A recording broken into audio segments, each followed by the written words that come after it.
At sisimulan po natin ngayon ang seremonya sa pamamagitan po ng katanungan. Unahin po natin tanungin ang mga groom, ang mga lalaking ikinakasal.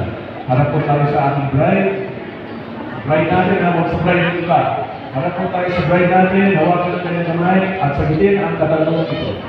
Sa ating po mga groom, tinatanggap mo ba ang babae na sa harapan mo na iyong magiging asawa at mga mo iibigin, mamahalin, aalagaan at magiging tapat sa kanya habang kayo po ay nabubuhay. Sa mga brides naman po, tinatanggap mo ba ang lalaking nasa harapan mo na iyong magiging asawa at mga mo iibigin, mamahalin, aalagaan at magiging tapat din sa kanya habang kayo po ay nabubuhay? Maraming salamat. Kayo naman po sa mga groom, habang nakatingin sa inyong bride, pakiulit po ang mga sumusunod. Ako si mga groom, mga lalaki na kasal, ulitin po ito, kailangan marinig po ito ng inyong bride. Pakiulit po ang mga sumusunod habang nakatingin sa inyong bride. Ako si pagpapagitin ng mga pangalan ay tinatanggap ka. Pakibanggit ang pangalan ng inyong bride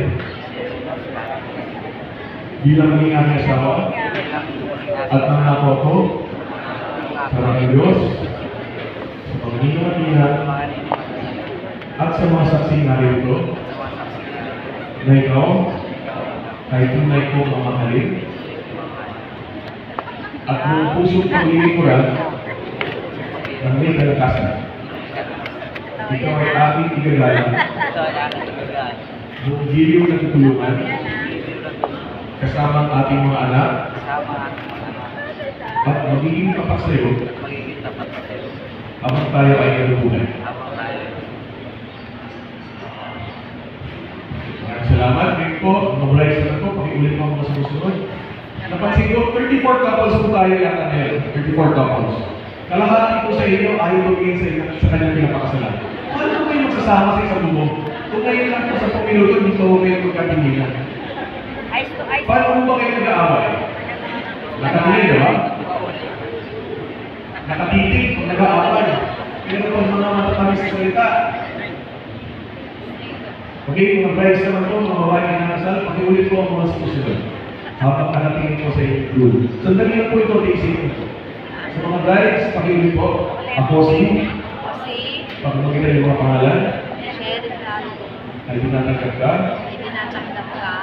Pag-ibagin ang pangalan ng pinapakasalan, bilang maging aking asawa, at nangako ako sa mga Diyos, sa maliwanag at sa mga saksi na ito, na ikaw ay tunay kong mamahalin at buong pusong paglilikuran na may kalakasan. Ikaw ay aking igagalang buong giliw ng tulungan kasama ang ating mga anak at magiging tapat sa iyo habang tayo ay nabubuhay. Maraming salamat. Ngayon po, malalaman po tayo sa pagbibigay at pagtanggap ng mga siksik. Kumahali, pakilabas po ang mga ihagang siksik. Lalagyan.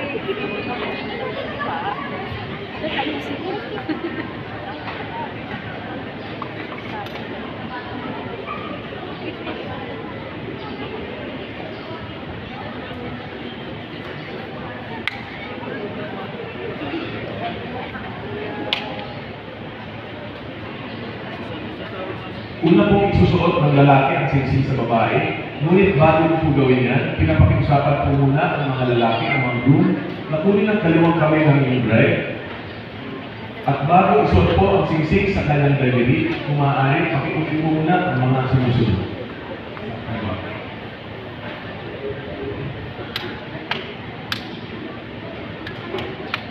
Mga groom, pakiulit po ang mga sumusunod.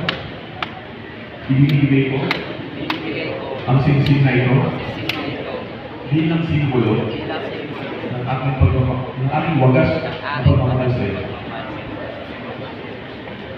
Wagas, hindi wakas.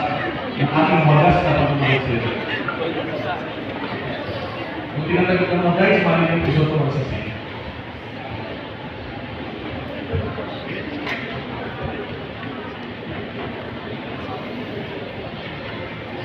Ngayon naman po, mga brides, kayo po ang kayong kamay ng inyong groom at bago isupo ang sisi sa kanyang daliri, kung maaari, pakiuli po muna ang mga sinusunod.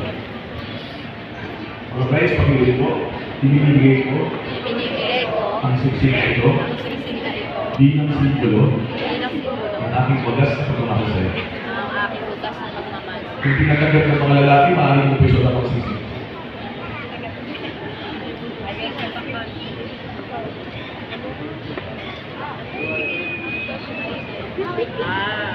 Malawin lang. Ang mga singsing po ay simbolo ng inyong pagmamahalan at sa mga pangarap ibibigay po ninyo sa isa't isa. Ito rin po ay nagsisimbolo ng inyong walang hanggang katapatan at pagkalinga sa isa't isa. Ngayon po ay marami tayo sa huling bahagi ng ating ginagawang seremonyas, ang pagpapatibay po ng kasal or declaration of marriage. Matapos po natin pagtibayan ng kasal, wala na po maaaring kiwesi ito bilang asawa. Tulad pa rin yung pagkakaalam, wala po yung divorso sa Pilipinas. Kaya nais ko sa kanila yung pagkakataon ito, natanungin po ang lahat kasama ang mga panauhin kung meron po bang nais magsalita bago po natin tuluyan pagtibayin ang kanilang kasal. May tumututol po ba sa ating gagawin pagpapatibay? Wala po, maraming salamat. Sa mga kinakasal, hindi ko ba po ba ang isip? Ito na po ang huling minuto na sa pong minuto na bigay ko sa inyo na. Hindi ko ba po ba ang isip? May napipilitan po ba? Okay. Ang pagpapatibay po ng isa, pakiwakan ko yung kamay ng isa. Ihawakan po ang kamay ng ating pinapakasalan. Ang pagpapatibay po ng kasal. Sa kapangyarihan, iginawat sa akin ng batas ng Republika ng Pilipinas, iginagawat ko po sa inyo at aking tinayag na mula ngayon, kayo po ay mag-asawa na. Congratulations sa 34 couples at sa kaunang pagkakataon bilang mag-asawa, maaari nyo pumalikan ang inyong may bahay. Congratulations po.